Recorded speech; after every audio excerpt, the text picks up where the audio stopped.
PG, patnubay at gabay ng magulang ay kailangan sa mga batang manonood. GMA News and Public Affairs. Walang kinikilingan, walang pinoprotektahan, walang kasinungalingan, serbisyong totoo lang. Ang mga ulat naming binantayan. Ang one-on-one interview kay Senadora Miriam Defensor Santiago. I'm just explaining the methodologies of corruption in our country. And I'm afraid some of these methods may have been applied during the impeachment trial. Has the journey been worth it? No.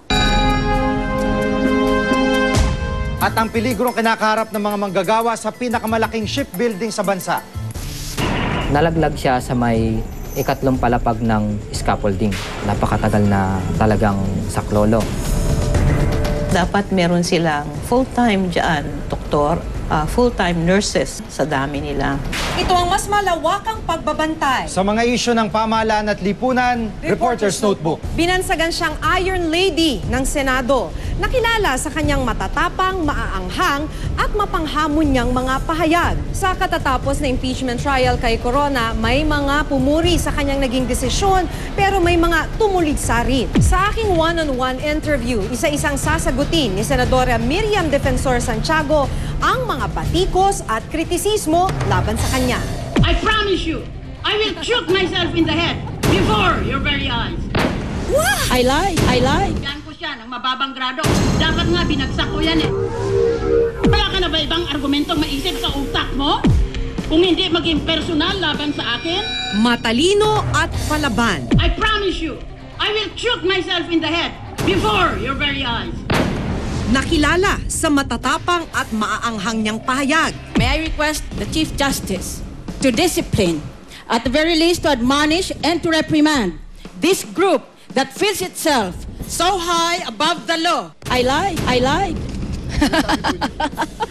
At minsay mapagbirong mga hirit. That's right. Bastos ka rin, ano? Di ka man lang nagpapaalam, tuloy-tuloy kang pumasok sa puso ko. Sana Facebook status ka na lang para pwede kitang i-like. Kaya naman siya ay hinahangaan. This is a travesty. What? I request the Secretariat should record in our journal that I said, wah! Pero tinutuligsa rin. Imagine if all the lawyers did that to express his opinions. Kasi salungat sa gusto mo, kaya ayaw mo pakinggan. Kung ayaw mo pakinggan, umalis ka sa korte. Aalis na nga po sana ako kaya lang... Granted! Ang tinaguriang Iron Lady ng Senado, si Senadora Miriam Defensor Santiago. Sa nakalipas na impeachment trial ni dating Chief Justice Renato Corona, is the witness qualified? Matatapang ang binitiwang komento ni Santiago sa prosekusyon. Una sabi nyo, malakas ang ebidensya namin kasi 8 ang krimen niya. 8 ang articles of impeachment namin.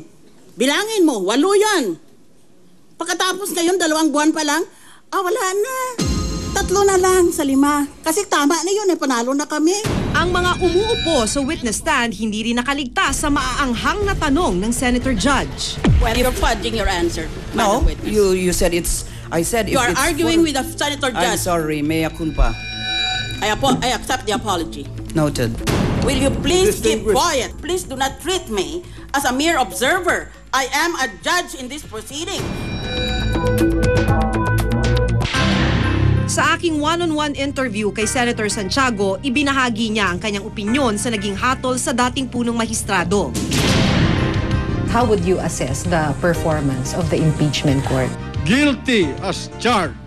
Impeachment, hindi lamang judicial proceeding, hindi lamang ayon sa batas, kung hindi it is also a political process ayon sa politika. Dahil sa atin, pag sinabi mong politika, kaagad may pera. Ayon sa Senadora, maaaring may kinalaman ng Priority Development Assistance Fund o PDAF na mas kilala sa tawag na pork barrel sa naging boto ng ilang kapwa niya Senator Judge. Bakit po napasok ang pork barrel nung pinag-uusapan na natin ang boto ng mga senator judges? Dahil hindi sabay ang pagbigay ng pork barrel. Hindi halimbawa linalabas ng Malacanang dahil siyang may hawak ng pera ng parehong araw, parehong linggo sa lahat ng congressman, sa lahat ng senador. Kung congressman ka, ang pork barrel mo ay 70 million. Di sa kabuuan, sa isang taon, kung 70 million ang natanggap mo, 10%, which is 7 million, will go to you. O di happy ka na. Kung 200 million naman sa senador, o di sa isang taon, may 20 million ka kung nagtatanggap ka ng kickback or nangungumisyon ka. You think that was the primary motive? I'm just explaining the methodologies of corruption in our country.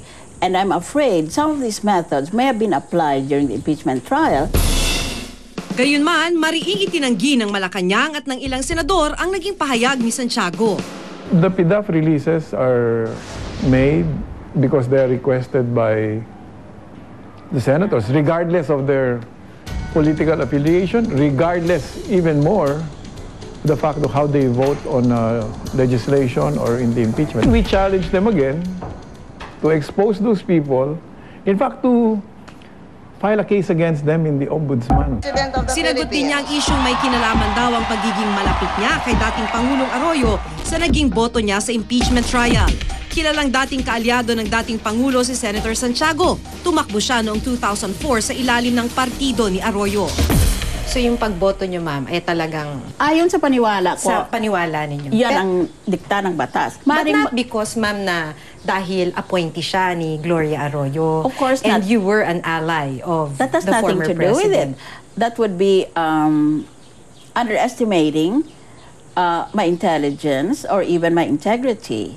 Ano naman ang relasyon kay President Arroyo na magpapakamatay akong magtanggol ng tao just because siya ang nag-appoint doon? In fact, dapat nga isipin ko, dapat akong in-appoint ni President Arroyo as Chief Justice. But I already told the President before, wag mo na akong i-consider dyan dahil baka masumbong lang tayong dalawa na hindi dahil sa galing ko, kung hindi dahil lang sa pagkaalyado mo na na-appoint akong Chief Justice. Kaya iniiwas ko yung mga malikot na mga pag-iisip ng iba. Isa po dun sa mainit na pinag-usapan sa impeachment. Kaya nga bidang-bida ngayon yung salita na SALN. The Statements of Assets, yes, Liabilities, and Net Worth. Sa tingin niyo po ba, marami sa mga taga-gobyerno ang talagang nagfa-file ng tama sa kanilang SALN? And do you file truthfully your SALN? Of course I do.